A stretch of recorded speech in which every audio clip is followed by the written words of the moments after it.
Jordan Peterson is a psychologist at the University of Toronto, but more recently he has found fame online for critiques against identity politics and contributions to the self-improvement community. And on the 16th of January 2018, Jordan Peterson was interviewed by Channel 4's Cathy Newman.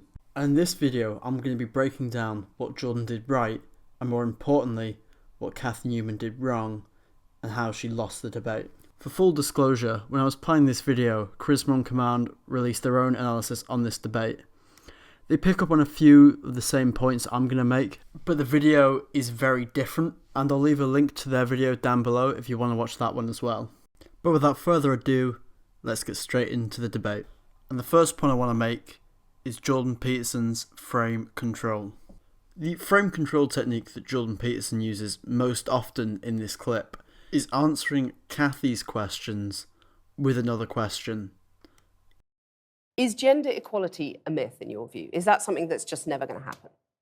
It depends on what you mean by equality. No, Being if you treated mean fairly, men and women, getting the same opportunities.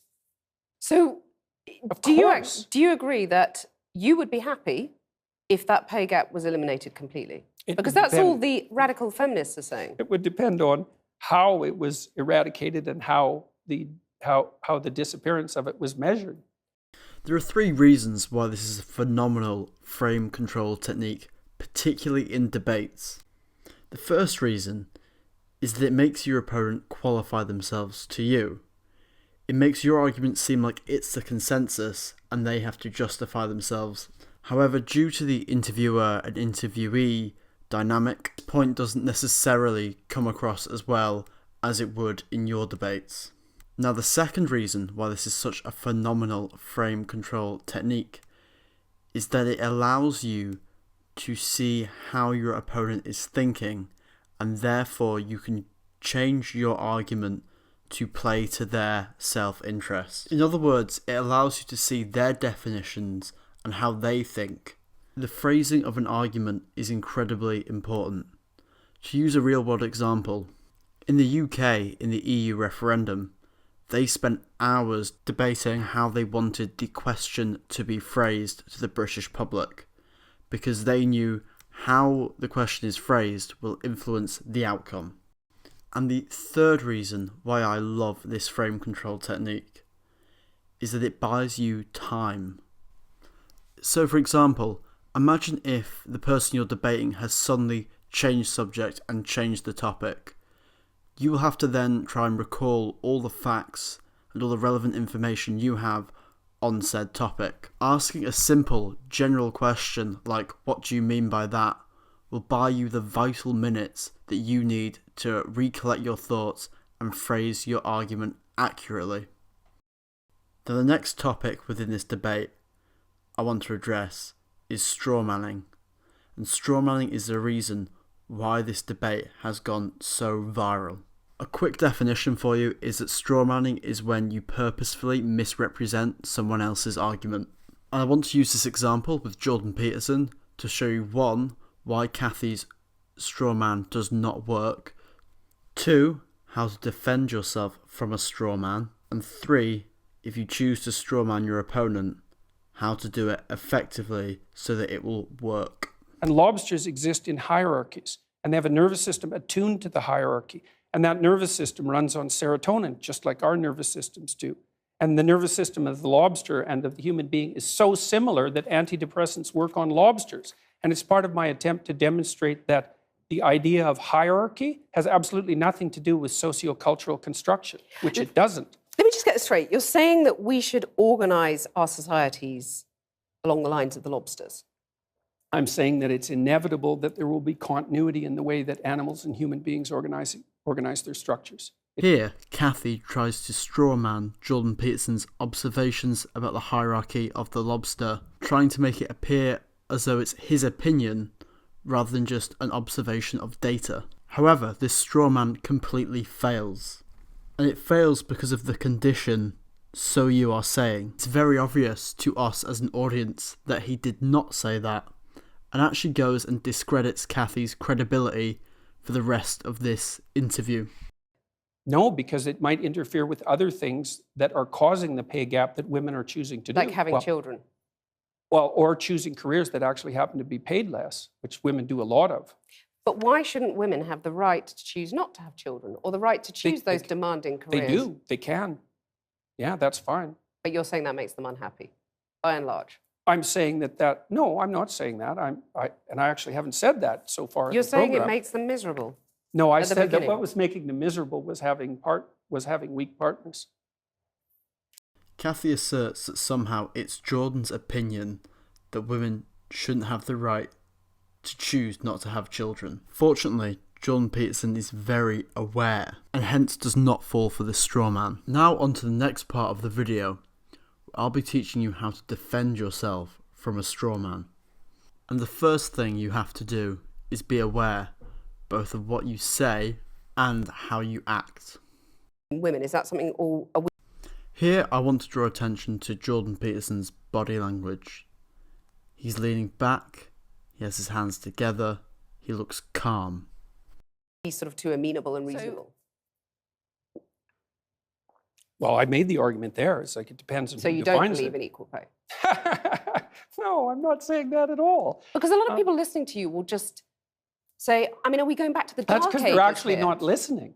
They're I'm just listening very projecting carefully, and what they I'm think. hearing you basically saying women need to just accept they're never going to make it on equal terms, equal outcomes is how you defined it. No, I didn't say that. If I was a young woman equal... watching that, I would go, well, I might as well just go and play with my Cindy dolls and give up trying at school because I'm not going to get the top job I want because there's someone sitting there saying it's not possible and it's not desirable, it's going to make you miserable. Desirable. That's what I said. It's a bad social goal. I didn't say that women shouldn't be striving for the top or anything like that, because I don't believe that for a second. Striving for the top, but you're going to put all those hurdles in their way, as has been in their way for centuries, and that's fine. You're saying that's fine. No, I think I really... Notice how Jordan maintains a smile and relaxed body language. This is in spite of Cathy accusing him to have some pretty unsavoury views. And the straw man doesn't work because there is an inconsistency between the character that Cathy is talking about and the behaviours which Jordan Peterson is displaying. And this is the most underrated aspect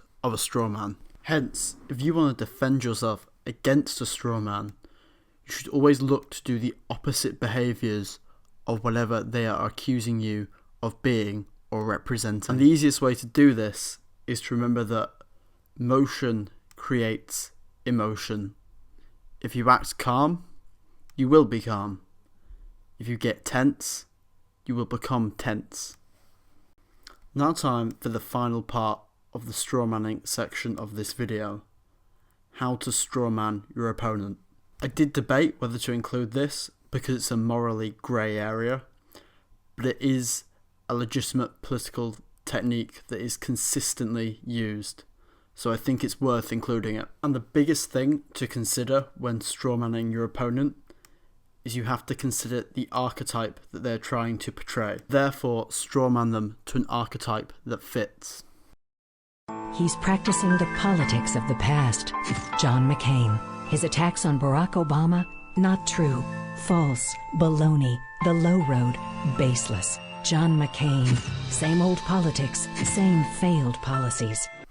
In the attack ad you just saw on John McCain, you can see that they're very keen to strawman his politics as old and past.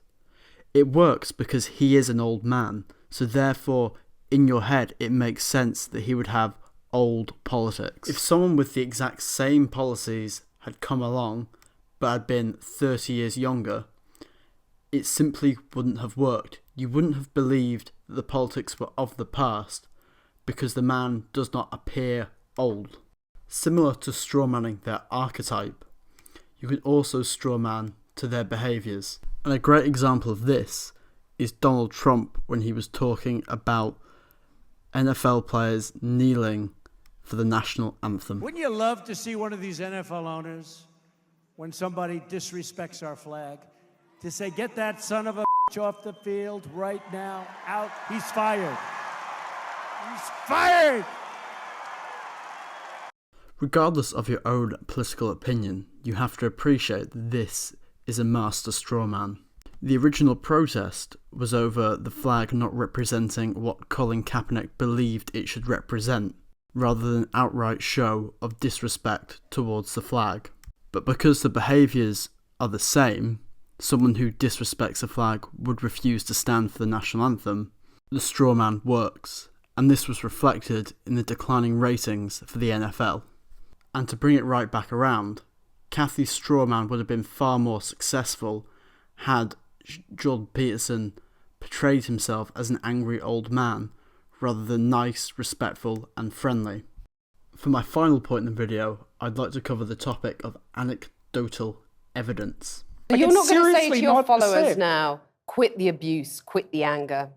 Well, we'd need some substantial examples of the abuse and the anger before I could detail that question. There's a lot of it out there. Let's take a more general perspective on that. So I've had 25,000 letters since June, something like that, from people who told me that I've brought them back from the brink of destruction. And so I'm perfectly willing to put that up against the rather vague accusations that my followers are making the lives of people that I've targeted miserable. Anecdotal evidence is a fantastic method to use because, one, it's very difficult to prove that something didn't happen. There's a blog post covering this by Scott Adams, which I'll leave a link to in the description. The second reason why anecdotal evidence is fantastic is you have to remember that people are, in general, conflict averse. Therefore, they are not willing to make outrightly provocative statements such as calling you a liar. Plus, what you'll usually find is that your followers will choose to believe your anecdotal evidence and the people that disagree with you will choose not to. So, in a way, it's an insurance mechanism. It makes sure you do not lose the argument. That was the main points I'd like to cover in this interview with Jordan Peterson. If you have enjoyed it, please leave a like and subscribe, as it helps me out massively. I'll leave a link to some of my other videos so you can check them out in the description.